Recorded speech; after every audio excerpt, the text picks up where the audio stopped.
သူမကပထမဆုံးအကြိမ်လက်ထပ်ခဲ့ပြီးဓာတ်ပုံတစ်ပုံနဲ့ပဲမင်္ဂလာပွဲကျင်းပခဲ့ရတယ်။သူမရဲ့ခင်ပွန်းကရေတက်မှဖြစ်ပြီးအိမ်ကိုအလွန်ရှားရှားပါးပါးမှပြန်လာခဲ့တယ်။၃နှစ်ကြာပြီးနောက်မှာတော့သူနောက်ဆုံးတော့ပြန်လာခဲ့တယ်။သူဘလောက်တောင်ခံရလဲဆိုတာကိုမြင်တော့သူမကဘာလို့ရမှန်းမသိတော့အောင်အရန်ကိုစိတ်လှုပ်ရှားနေခဲ့တယ်။နတ်ဆူမီကသူ့ကိုစကတဲ့ကတကယ်ကိုသဘောကျခဲ့ပေမဲ့ဒါကသူတို့နှစ်ယောက်လုံးအတွက်ပထမဆုံးအိမ်ထောင်ပြုခြင်းဖြစ်ခဲ့တယ်။ညရောက်လာတဲ့အခါမှာသူတို့ဘာလို့ရမှန်းကိုမသိခဲ့ကြဘူး။သူတို့ကဘလို့ပြုမှုရမှန်းမသိပဲအဲ့ဒီမှာပဲထိုင်နေခဲ့ကြတယ်။နတ်ဆူမီကနင်းနေရဲ့လို့ပြောတော့သူကသူ့ရဲ့ကုတ်ကြီးကိုသူမကိုပေးခဲ့တယ်။သူမကရင်ထဲမှာနှွေးထွေးသွားခဲ့တယ်။ပြီးတော့သူကသူမရေးထားတဲ့စာတစ်စောင်ကိုတွေ့သွားခဲ့တယ်။အဲ့ဒီထဲမှာသူအကြိုက်ဆုံးစားအစာတွေအားလုံးကိုစည်ရင်းပြုစုထားခဲ့တယ်။တကယ်တော့နတ်ဆူမီကသူ့ရဲ့ကြိုက်နှစ်သက်မှုတွေအကြောင်းကိုသူ့မိသားစုကိုမေးမြန်းထားခဲ့တာဖြစ်တယ်။သူမကသူ့ကိုဂရုစိုက်ဖို့နေ့တိုင်းစူးစမ်းလုပ်ကင်ခဲ့ပြီးအိမ်ကိုတန်ရှင်းတက်ရက်နေအောင်ထားကသူနှွေးထွေးပြီးတက်တောင့်တက်တာရှိတဲ့အိတ်ဆရာနေရာတစ်ခုရရှိစေဖို့တေချာလှုပ်ဆောင်ပေးခဲ့တယ်။သူပြန်လာတဲ့အခါမှာသူမကသူ့အတွက်ပဲအရသာရှိတဲ့အစားအစာတွေကိုချက်ပြုတ်ပေးခဲ့တယ်။ဒီအရာတွေအားလုံးကိုမြင်တော့သူကတကယ်ကိုစိတ်လှုပ်ရှားသွားခဲ့ပေမဲ့သူလက်ကြည့်လိုက်တဲ့အခါမှာတော့သူမကအိပ်ပျော်နေပြီဖြစ်တယ်။သူကသူမကိုအမြန်ဖမ်းထိန်လိုက်ပြီး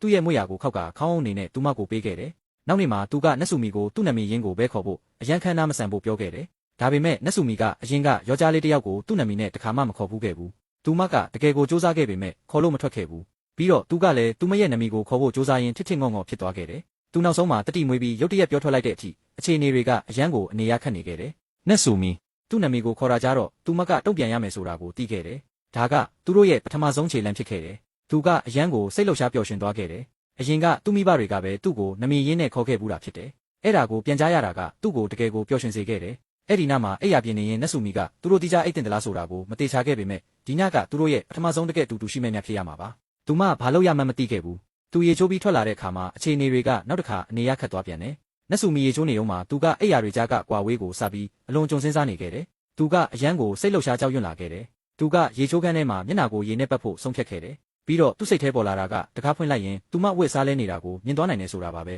။တုံဆိုင်နေပြီးနောက်မှာသူကအရင်ဆုံးတကားခောက်ဖို့ဆုံးဖြတ်ခဲ့တယ်။သူဝင်သွားတဲ့အခါမှာသူမကအဝတ်စားပြည့်အစုံဝတ်ထားပြီးသားဖြစ်နေခဲ့တယ်။သူတို့ကလက်ကတစ်ခုတက်ထားတင်တယ်လို့သူထင်ခဲ့တယ်။နောက်ပိုင်းမှာရေချိုးခန်းထဲမှာသူမတချင်းဆိုနေတာကိုကြားရတော့သူကပို့ပြီးတော့တောင်စိတ်လှုပ်ရှားကြောက်ရွံ့လာခဲ့တယ်။တောက်လိုက်ရင်စိတ်ငြိမ်သွားမယ်လို့ထင်ပြီးသူကအရက်ကိုယူမတက်ရှာဖွေခဲ့ပေမဲ့နတ်ဆူမီကိုဘာမှဝယ်ခိုင်းခဲ့ဘူးတာကိုတတိပြုမိသွားခဲ့တယ်။သူမနောက်ဆုံးထွက်လာတဲ့အခါမှာသူတို့နှစ်ယောက်လုံးကဘာလို့ရမှန်းမသိပဲအိယာရှိမှရက်နေခဲ့ကြတယ်။နောက်ဆုံးမှာတစုံတစ်ယောက်ကအိတ်ကြရအောင်လို့ပြောလိုက်တယ်။အမိန့်တစ်ခုလိုပဲသူတို့ကကိုယ့်အိယာစီကိုတွားခဲ့ကြတယ်။နတ်ဆူမီကတိမခံနိုင်တော့ဘူး။သူမကနောက်ဆုံးမှာသူ့ကိုမေးလိုက်တယ်။သူကအဲ့ဒီမေးခွန်းကြောင့်ကပ်ပြကရဖြစ်သွားခဲ့ပေမဲ့ရိုးသားစွာဖြေခဲ့တယ်။သူတို့နမ်းရမယ်ဆိုတာကိုကြားတော့သူမကအရန်ကိုရှက်ပြီးစိတ်လှုပ်ရှားသွားခဲ့ပေမဲ့ဒါကသူ့ဇနီးတစ်ယောက်အနေနဲ့လုပ်ရမယ့်အရာဖြစ်လို့သူမကမျက်လုံးတွေကိုမိတ်ပြီးသူ့ကိုနမ်းခွင့်ပြုလိုက်တယ်